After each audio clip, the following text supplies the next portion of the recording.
You really have to listen to your sound. Is it small and thin? If so, lip buzzing can help quite a bit. Have you ever done horse lips? You'll want to let your lips flap around in a low, relaxed, outward fashion. That is essentially the idea. Now we are going to tighten the lips into more of a trumpet embouchure.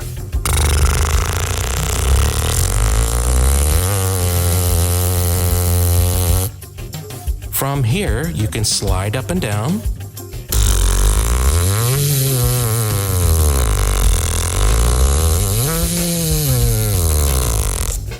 And you can also do the examples found on this page and in my book.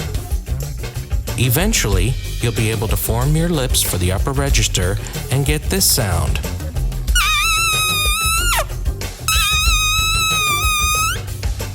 Now, go back to your horn.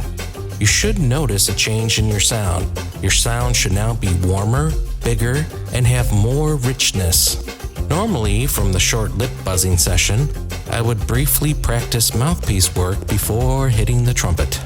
By the way, there's nothing that says you can't lip buzz in the car, on breaks, or any time that you really want to annoy others around you. Just a fun little story. I was at a masterclass with Adolf Herseth from the CSO at DePaul. He showed us a medium-sized tuba mouthpiece that he had made and he would give to his trumpet section to warm down after a performance. By the way, you can also use this lip buzzing to warm down after a performance. He stated that you needed to practice like crazy during the downtime, but save your chops for the performance. Very wise information indeed.